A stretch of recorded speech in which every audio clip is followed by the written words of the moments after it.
was a debacle, man. It was in my opinion, a very ill-conceived concept, a very ill-conceived idea, and the end result was disastrous in many ways for the company.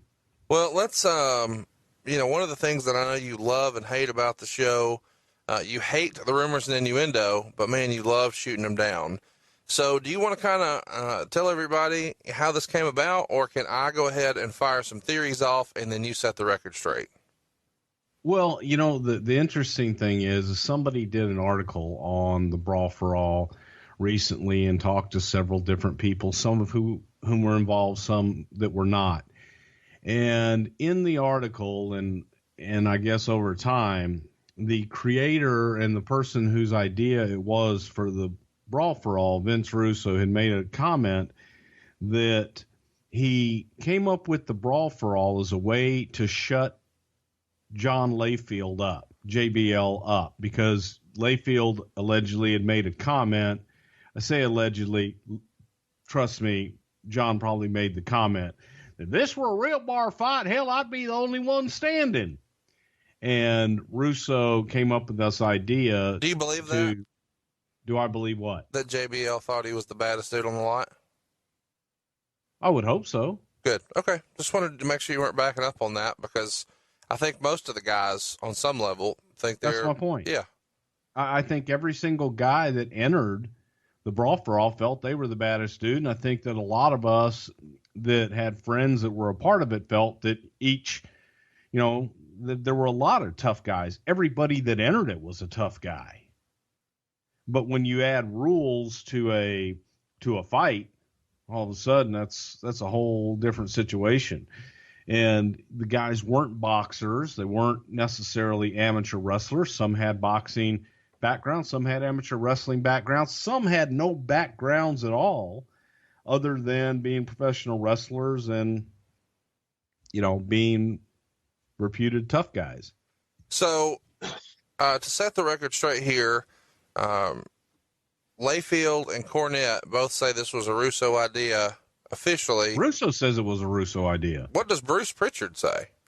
It was a Russo idea. Okay. Is that why you hate it so much automatically? Well, it's not that I hate it because it was Russo's idea. Russo had some good ideas too.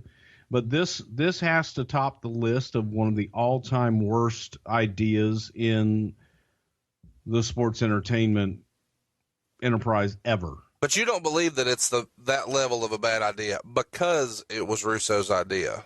I don't care whose idea it was. Anybody that would have come up with that idea to shut up a loudmouth in the locker room that would put that many talent at risk of serious injury for what?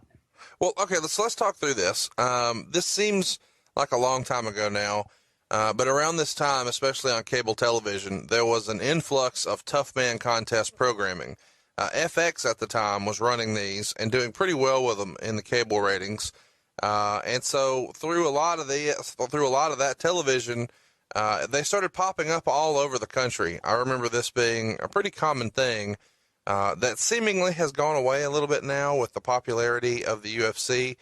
Guys who may have once upon a time participated in tough man contests then decided, hey, you know what? Maybe I need to learn jiu-jitsu if I'm going to really get in here and do some of this.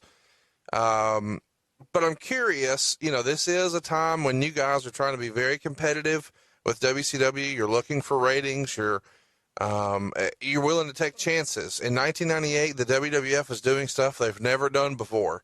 They would go on to do great things that I'm sure we'll cover later, giving birth to a hand, Katie Vick, lots of stuff that wouldn't have existed not too many years prior to that. But when you're sitting around the room, I assume there's some sort of a booking room or there's some sort of a writer's room or whatever you guys called it. Number one, what did you call that room? Number two, who was in it? And number three, what was the reaction from everybody when the topic was broached? Well, first of all, at that time, I guess you would call it the dining room in Vince's house. Okay. Is where a lot of the creative took place. And at this time, I was focusing a lot more on talent relations and the developmental process and wasn't as involved in creative. I was at an arm's length and wasn't there on a daily basis. So as far as, my involvement in that at the time, it was from a talent relations standpoint, and it was initially brought to me by Vince Russo. And I told him when he first brought me the idea that I thought it was one of the stupidest, worst ideas that I'd ever heard. And I explained to him all the reasons why I thought it was a bad idea. That in the middle of a entertainment program where everything is scripted, you want to have a legit shoot fight in the middle of it. So explain to me how you're going to tell everybody, okay, all this other stuff that we're doing with the big stars, the guys that we're telling you are badasses and really, tough guys and all this, that's all bullshit. But this stuff right here for these matches, this is real. I don't know how you do that in the context of a entertainment television. Well, let me where ask everything this. is scripted. In fairness, at the time, you guys, quote unquote, shooting on each other in interviews was growing in popularity, and some of the lines were blurring between storyline and reality. So I understand introducing the physical aspect of this does change it, but I'm just saying hypothetically, there's a difference. Those shooting comments you talk about were scripted. All of them, so all the time. We blurred the lines by scripting the lines to be blurred. We didn't go out there and just say, hey, here's a microphone, say whatever you want to. But this is also an era where you guys are hitting each other as hard as humanly possible over the head with chairs. Can we just agree it was a different time? We're not hitting each other over the head as hard as humanly possible with chairs. They're controlled hits, and no, they're not as hard as you possibly can. Okay. They look that way because it's entertainment and they're good at what they do. I'm just going to move on out of that part. Let's go to something else. So when Vince Russo brings this to you, you guys don't actually do this until the end of June. That's when the first round of matches happen, and we're going to cover those. But when would this idea first have been brought to you? I know it was 20 years ago, just freestyle. Did y'all talk about this in April or May?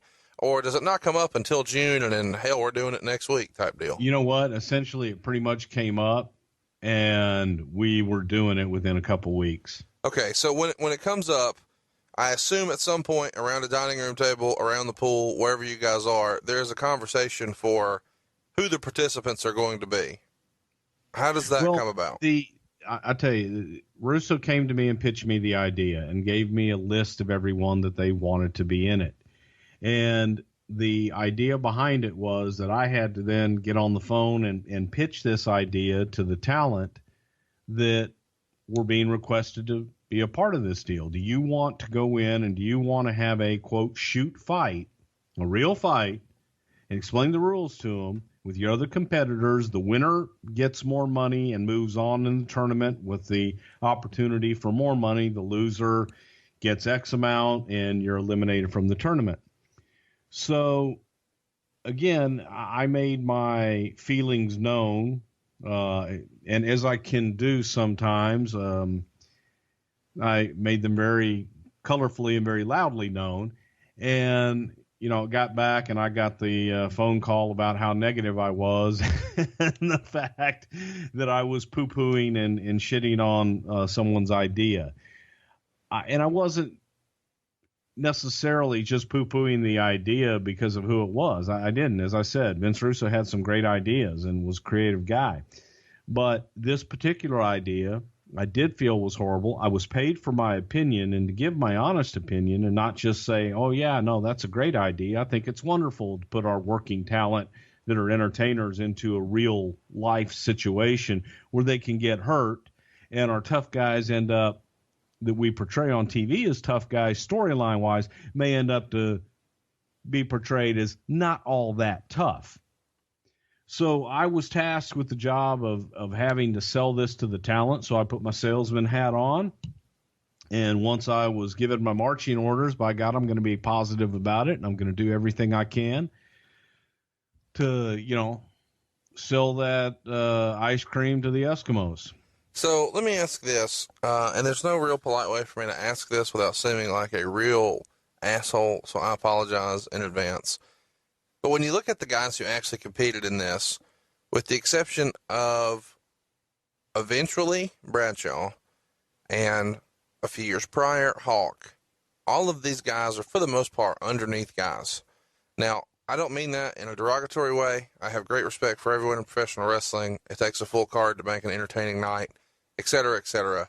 I don't mean that ugly. I am just trying to say that you guys weren't trying to put The Rock and Stone Cold and The Undertaker in this. You guys were looking to try to make guys, okay, that wasn't me. I don't want to hear that. You just said you were picking the guys. That was direction that was given, and it was an opportunity. It was kind of looked at as a vehicle to take some of those guys, and that's fair. That's a fair assessment, what you just said. So it was an opportunity to take those guys that were not at the top of the card and elevate them and give them an opportunity to shine in a different light. So here's my question, and this is the ugly part. If you know they're underneath guys and you know they're not top guys, then if one of them gets blasted and gets, to made like not such a tough guy on television and therefore diminishes value, how does it really hurt the company? Well, because you got a man down. You got guys down that were seriously injured. Then you cut him. You got Dr. Death Steve Williams, who was a top guy that was coming in to the company that we were hoping would be a top guy that we could draw some money with.